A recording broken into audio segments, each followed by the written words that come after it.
दोस्तों नमस्कार, जय माँ भारती। कैसे हैं आप सब फ्रेंड्स। आज जो वीडियो मैं लेकर आया हूँ उसका कारण ये है कि मेरे पास लगातार आपके फ़ोन या मैसेजेस आ रहे हैं कि हम किसी न किसी आईपीओ में फंस गए हैं।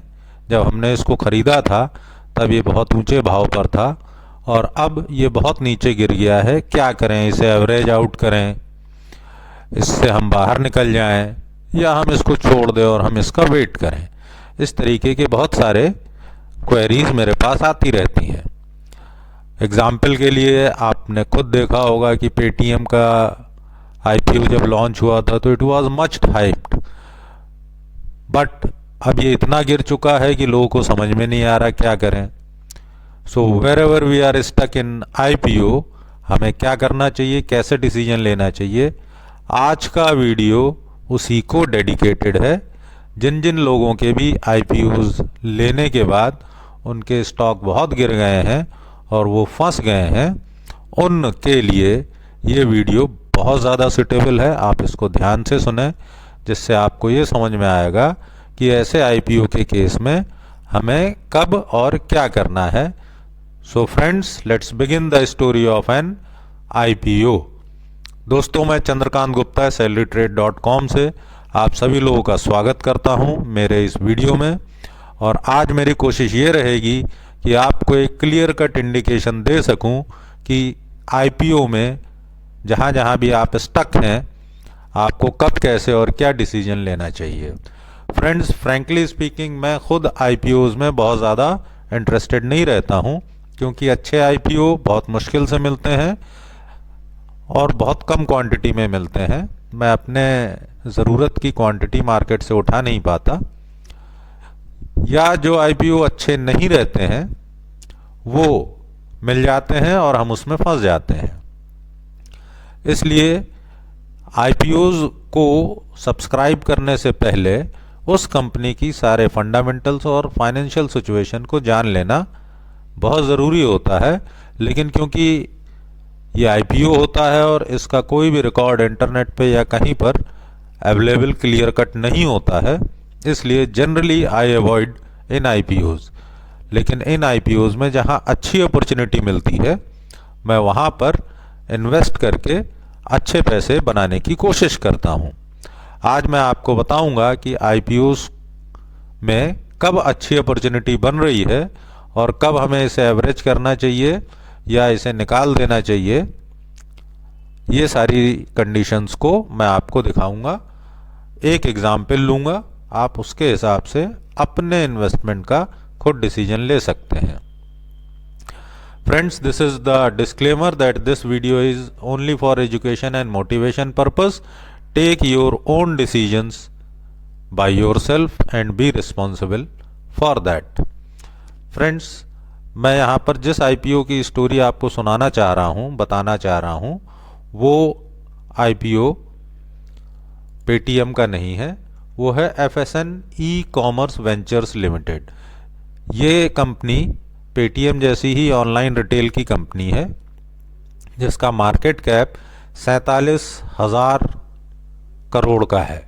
काफ़ी बड़ी ये कंपनी है और ये कंपनी का ROC means return on capital करीब करीब 7% के आसपास है, विच इज़ गुड। फ्रेंड्स, आप सोचेंगे कि मैं पेटीएम की बात क्यों नहीं कर रहा हूँ, आइए उसको भी देख लेते हैं। अगर मैं पेटीएम को देखूं, जिसका नाम 197 कम्युनिकेशंस लिमिटेड है, जिसको पेटीएम से हम जानते हैं, ये हाउस होल्ड नेम है। ये कंपनी का मार्केट कैप FSN कंपनी जो मैंने पहले दिखाई थी उससे कम है, 34,000 करोड़ का है। और इसका रिटर्न ऑन कैपिटल आप देखेंगे तो -21% है। फ्रेंड्स, ये देखने की बात है कि जहां पर कोई कमाई ही नहीं है वो स्टॉक आगे कैसे बढ़ सकता है, वो ऊपर कैसे उठ सकता है। अगर इसके प्रॉफिट लॉस की बात करें तो आप देखेंगे कि लगातार ये कंपनी लगातार लॉस में है और लगातार इसका लॉस बढ़ता ही चला जा रहा है। तो ऐसी कंपनी में इन्वेस्टेड रहने का या ऐसी कंपनी में इन्वेस्ट करने का कोई फ़ायदा नहीं है। फ्रेंड्स, ये कंपनियां जो होती हैं वो फंडिंग पर चलती हैं। अगर आप इसकी सेल्स देखें तो सेल्स तो लगातार बढ़ रही है, that's why it is a house hold name. House hold company, but इनके जो रेवेन्यूज़ हैं और अपने इस सेल्स को बढ़ाने के लिए जो इनके एक्सपेंसेस हैं वो इतने ज़्यादा हैं कि उसकी वजह से ये कंपनी कभी प्रॉफिट में आ ही नहीं पाती। और जिस तरीके का इसका ट्रेंड है देख के लगता नहीं कि ये जल्दी प्रॉफिट में आने की संभावना है। तो ऐसी कंपनी में इन्वेस्ट करने का या इन्वेस्टेड रहने का मेरी नज़र में कोई फ़ायदा नहीं है। लेकिन हाँ, जो लोग इसमें फंसे हुए हैं वो इस सिचुएशन के चेंज होने का वेट कर सकते हैं। एग्जाम्पल के लिए मैं एफएसएन कंपनी के बारे में आपको बताता हूं। अगर आप इसको देखेंगे नाइका.com को, ये कंपनी की ये वेबसाइट है, आप इसे देख सकते हैं। ये beauty and health care products की ऑनलाइन रिटेल की सबसे बड़ी कंपनी है। दुनिया भर के प्रोडक्ट्स हैं इसमें, दुनिया भर के ऑफर हैं। अमेजन की तरीके से ये एक रिटेल पोर्टल है। और अगर आप इसके फंडामेंटल्स देखेंगे तो ये पेटीएम से बड़ी कंपनी है मार्केट कैप में। 47-48 हज़ार करोड़ का इसका मार्केट कैप है and return to capital is around 7%। Paytm का -20% है। तो ये एक बहुत इंपॉर्टेंट चीज़ है। हम इसके प्रॉफिट लॉस को देखते हैं तो आप देखेंगे दोस्तों, इनकी सेल्स तो लगातार बढ़ ही रही है, लेकिन इनके जो एक्सपेंसेस हैं वो उस रेशियो में नहीं बढ़ रहे हैं, जिसकी वजह से इनका जो ऑपरेटिंग प्रॉफिट है वो लगातार बढ़ता चला जा रहा है। तो ये कंपनी आज की डेट में एक बहुत अच्छे ट्रैक पर है, फाइनेंशियली अच्छे सिचुएशन पर है। अगर हम इसकी बैलेंस शीट देखें तो इस कंपनी का रिजर्व आप देखेंगे दोस्तों लगातार बढ़ रहा है। 73 करोड़ से बढ़ के ये 1300 करोड़ पहुंच गया है लास्ट 4 ईयर्स में। और इस कंपनी के अगर हम कर्जे देखें 80 करोड़ से लेके 900 करोड़ तक हैं, जो कि इनके रिजर्व से काफ़ी कम है, ठीक ठाक कम है। हालांकि इस पे कर्जा तो है, which is not a good sign, लेकिन इसके अच्छे रिजर्व्स हैं और इनकी सेल्स भी अच्छी है। अब इस कंपनी के दोस्तों ग्राफ पर चलते हैं और ये जानने की कोशिश करते हैं कि इसका भी क्या हाल है। तो दोस्तों ये इस कंपनी का ग्राफ है जो लगातार नीचे गिरता चला जा रहा है। It is just like Paytm. और यही चीज़ मैं यहाँ पर आप लोगों को आज समझाने की कोशिश करूँगा कि कैसे हम ये जानें कि इस गिरती हुई कंपनी में कब बाई करें, कहाँ बाई करें, जिससे कि हमें प्रॉफिट हो, और कब नहीं बाई करना चाहिए। इस चीज़ को हम समझने की कोशिश करते हैं। दोस्तों ये एक वीकली चार्ट है एफएसएन ई कॉमर्स का। इसकी पूरी स्टोरी मैं आपके सामने रखता हूँ।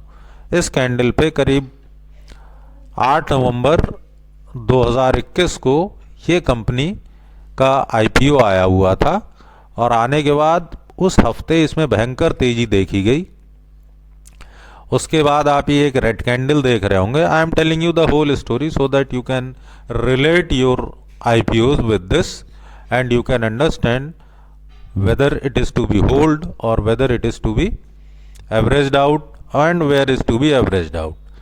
ये रेड कैंडल ये दर्शाती है, इट इज शोइंग दैट जिन लोगों ने भी यहाँ आईपीओ लिया था उन्होंने ठीक ठाक प्रॉफिट पे अपना आईपीओ, अपने स्टॉक्स को बेच दिया।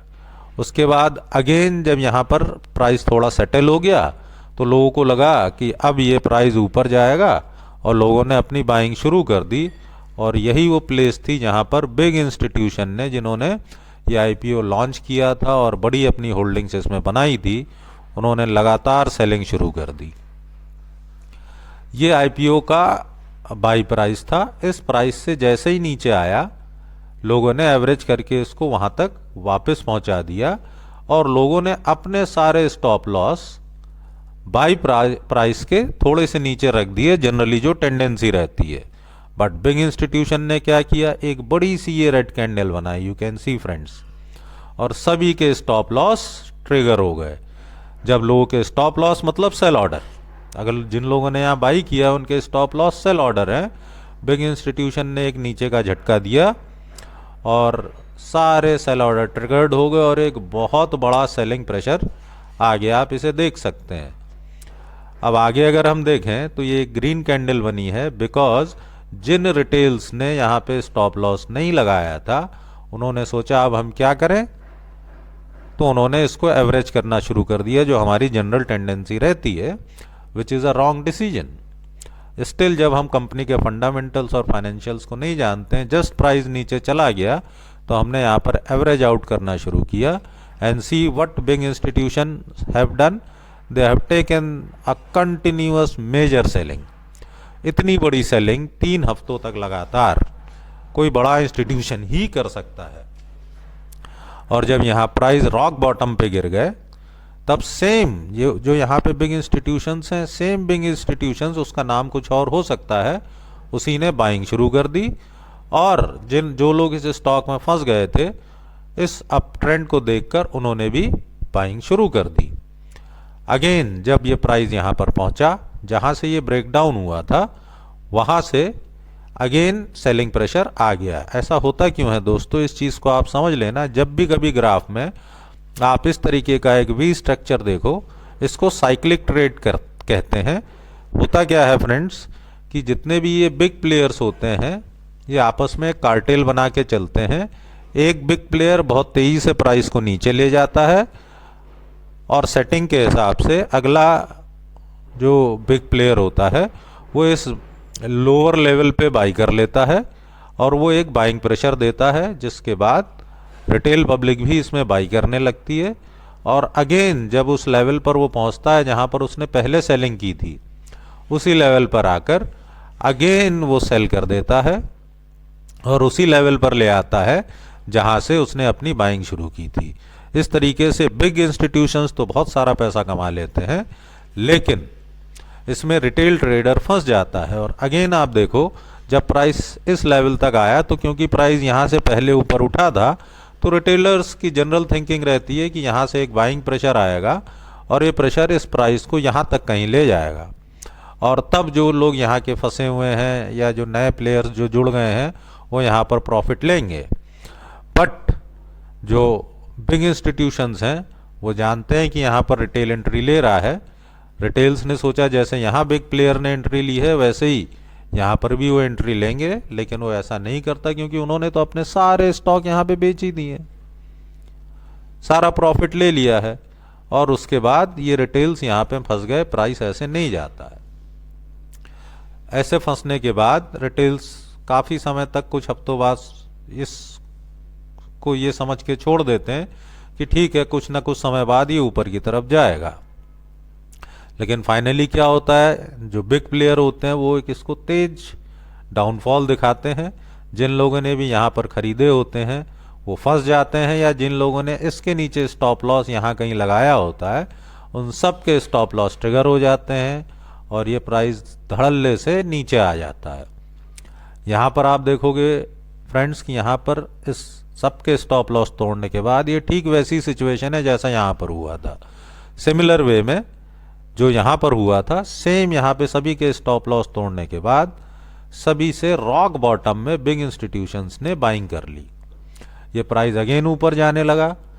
अगर आप ध्यान से देखेंगे तो जिस तरीके से यहाँ पर एक ये साइक्लिक ट्रेड हुआ है, ठीक वैसे यहाँ पे एक रिवर्स साइक्लिक ट्रेड हुआ और प्राइस को जिन भी लोगों ने यहाँ कहीं खरीदा था, जिन भी लोगों ने यहाँ के फंसे हुए थे और यहाँ कहीं एवरेज किया था, जैसा ही प्राइस यहाँ तक पहुँचा, यहाँ पर एक सेलिंग प्रेशर आ गया और रिटेलर्स ने अलॉन्ग विद कार्टेल बना के जो इसमें ट्रेड करते हैं बिग प्लेयर्स, उन्होंने इसको फिर से नीचे पहुँचा दिया।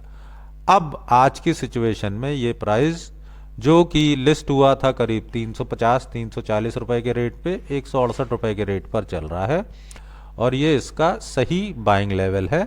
आप यहाँ पे एवरेज कर सकते हैं इसे, या यहाँ पर अपनी नई बाइंग इनिशिएट कर सकते हैं, क्योंकि यहाँ पे बिग इंस्टीट्यूशन ने बाइंग शुरू कर दी है। बट दोस्तों, ये कंफर्म कैसे होगा कि यहाँ बिग प्लेयर्स आ गए हैं? इसके लिए हम इसके न्यूज़ सेक्शन में जाएंगे। ये टिकर टेप की वेबसाइट है और इसमें जब हम न्यूज़ सेक्शन में जाते हैं तो हम लेटेस्ट में 1-2 दिन, 4 दिन, हफ्ते भर पुरानी न्यूज़ देखते हैं। तो हम क्या देखते हैं इसमें, मैं आपको दिखाता हूँ। yes, Nykaa stock in focus as Goldman Sachs, Mira Assets and other investors buy the stakes।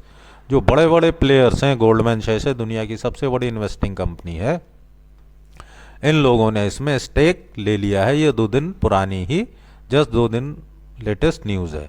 हम अगर इसके डिटेल में जाते हैं तो हम ये देखते हैं, अगली न्यूज़, इससे पहले की न्यूज़ क्या थी कि ये कोई वीसी फर्म्स हैं जिन्होंने 52 वीक लो पर 4 करोड़ शेयर्स बेच दिए। अब ये देखिए, इन लोगों का आपस में कार्टेल होता है। ये फर्म शेयर बेच रही है और ये फर्म शेयर खरीद रही है। ये इनका आपस में टाई अप रहता है। ये शेयर बेच के प्राइस नीचे ले जाते हैं और उस नीचे प्राइस पे सब रिटेल्स के स्टॉप लॉस कट करके उनमें एक फेयर भर दिया जाता है।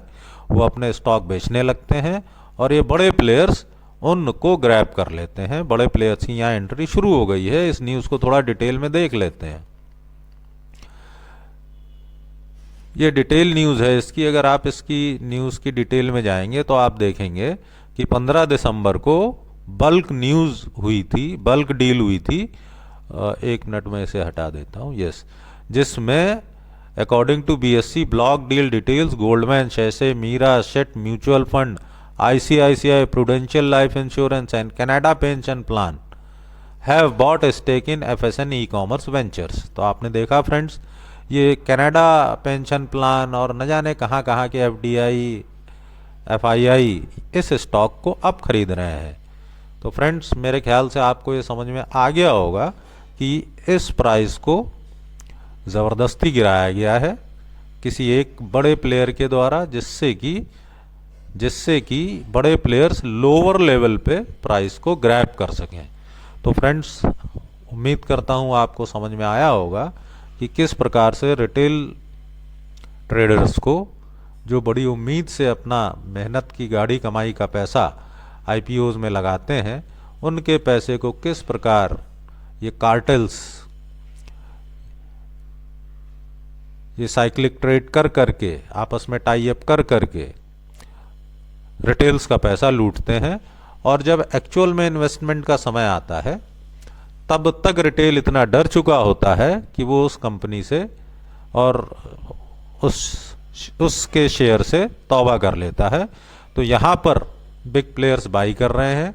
कंपनी के फंडामेंटल्स आप ऑलरेडी देख चुके हैं कि इनका रिजर्व बहुत अच्छा है, बोरोइंग से ज़्यादा इनका रिजर्व है। इस कंपनी का जो असेट है, जो मार्केट कैप है, इवन पेटीएम से भी 10,000 करोड़ ज़्यादा है। कंपनी ठीक ठाक रिटर्न ऑन कैपिटल दे रही है, रॉक बॉटम पर है। आप इस कंपनी के शेयर्स को बहुत आराम से खरीद सकते हैं। सिमिलर सिचुएशन फ्रेंड्स, जिन आईपीओज में आप फंसे हुए हैं, उन आईपीओज में आप इसी तरीके से अपनी खुद की एनालिसिस करके, जब आप देखें न्यूज़ में या कहीं पर आपको थोड़ा ढूंढना पड़ेगा, अगर वहाँ पे बिग प्लेयर्स की एंट्री शुरू हो गई है तो ही आप एवरेज आउट करें या फ्रेश बाइंग करें। हो फ्रेंड्स, ये वीडियो आपको नॉलेजेबल लगा होगा और इस वीडियो से ज़रूर आपको एक अच्छा आइडिया मिला होगा कि कैसे आप अपने आईपीओ से जो नीचे चले गए हैं अपने प्राइस से, उनको आप कैसे डील करें, उनकी स्टोरी को आप कैसे समझें और कब उसमें एंट्री करें। इसमें डरने की कोई बात नहीं है। आपको सही समय पर सही डिसीजन लेना होता है based on the points which I have explain to you. Hope friends, आपको मज़ा आया होगा इस वीडियो में और आपको इस बात की समझ अच्छे से आ गई होगी कि आपको अपनी गाड़ी कमाई का पैसा कब और कहाँ और कैसे इन्वेस्ट करना है, और अगर आप कहीं फंस गए हैं तो उससे कैसे निकलना है। इस चीज़ को आप अच्छे से समझ के अपने ट्रेडिंग फ्यूचर को बहुत अच्छा बनाएं। Wishing you a very profitable future ahead. जय मां भारती, टेक केयर।